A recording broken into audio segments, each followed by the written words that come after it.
I've always loved you. You know that. Zach, go. Please go. Kane. Let's look at grab. No, really, I got it. Wait, what's that noise? Huh? Wait, are they fighting in there? What's up, guys? I'm Crystal Lee Naomi, aka Jasmine Borders on Tyler Perry's Sisters. Be sure to subscribe to the Haves and the Have-Nots review for not only reviews on the Haves and the Have-Nots, but also on Sisters. And while you're at it, give your girl a follow on Instagram at Crystal Lee Naomi. And I'll see you every Wednesday at 9, only on BET. Oh boy.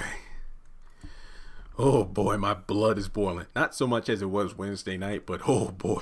I better stop before I start making as many wild animal noises as Zach and Karen were in the storage room. So, without further ado, ladies and gentlemen, let's talk about the infamous sex scene that we all saw coming. We didn't want it.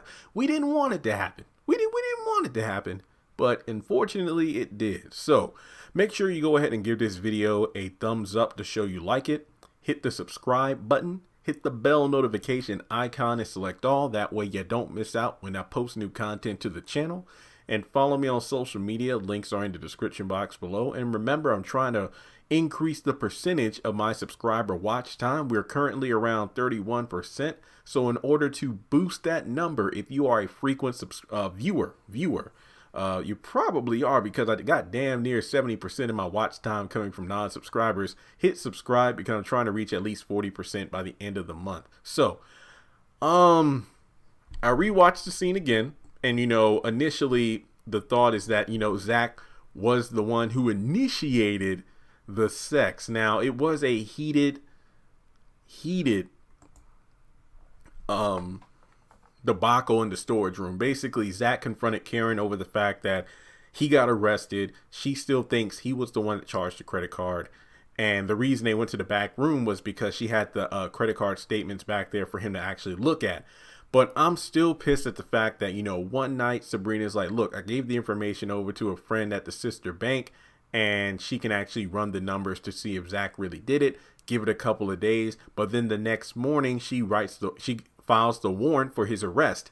And now we are like, what?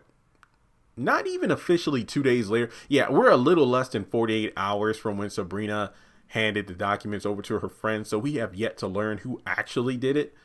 So there are just so many things that are just not adding up here. But in any case, Zach is just pissed off that Karen is continually trying to destroy him. So, because Danny apparently didn't tell Karen what Zach told her to tell her, even though I'm pretty sure that she did when she called Karen, as well as when she went to the salon with Sabrina that morning to talk about meeting up at Andy's place that night, because Karen knows that she's seeing Gary again. But I think that was a little bit of bad writing, but whatever. So essentially they go to the back room, and Zach actually gives a very passionate speech about how he wouldn't do anything like this to hurt Karen. Look, I've screwed up before, when we were together, between the cheating and whatnot, but it hurt me to not be able to do anything for you financially, help with the bills. But I just saw you get up every day busting your ass to make this salon a reality. Because remember, in season 1, it was mentioned that Andy actually put up a lot of the money to get the salon started, and it's up to, Karen to work in order to pay the bills. So Zach was pretty much hurt, not because I feel like this speech gave another layer to their toxic relationship. It wasn't just, Zach was a deadbeat, or, in the fact that Karen always put him down, but it was the fact that Zach was hard on himself because he wasn't able to provide, because he saw Karen busting her ass to make her dreams a reality, but he wasn't able to do anything to that extent, mainly because of his, criminal record and whatnot. But now he's back on his feet a little bit, but honestly, that's due to Fatima. They ain't got a damn thing to do with Karen. So I just feel like, I hate the fact that Zach kind of made the first move. Again, I rewatched the scene, and when he's spilling his heart out, Karen is trying to, she's trying to process everything. And, she's looking down. Zach takes his hand, puts it under her chin to kind of lift up her face.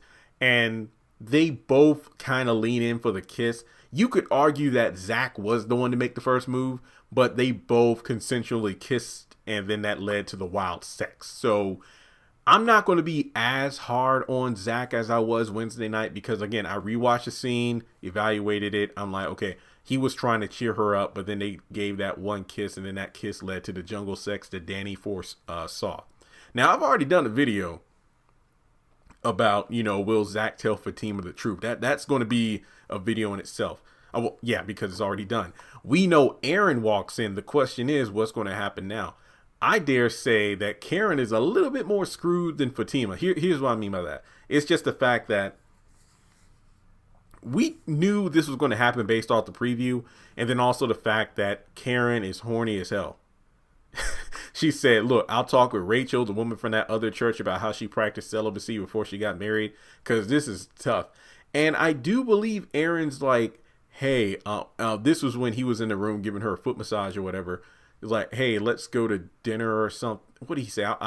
We'll get dinner and then we'll talk about it. So it seemed like he was almost willing to talk about breaking the vow and having sex before marriage. But I mean, let's be real. I doubt it, because we've just been seeing the same damn scenes from these two all season, minus the first couple episodes when he was just staying drunk and wanting to have sex. It's the fact that, hey, let's lay in bed together. Oh, I'm so horny. You're so attractive, but we need to wait till marriage. Go sleep on the couch. So it's like, what makes you think this talk would have led to anything different? I don't know. But all I know is Aaron is definitely going. I think Aaron is going to, I don't know if he's going to be pissed or understanding, because one, he knows Karen isn't over Zach. Two, he probably understands the fact, yeah, well, she has been horny for so long and I've been saying no, so it makes sense that she would do it with the dude she's still in love with. Or three, yeah, Karen effed up and her and Aaron are done, even though it'll be kind of messed up if she tries to make amends with Aaron and then finds out he was the one that charged the credit card. Dun, dun, dun.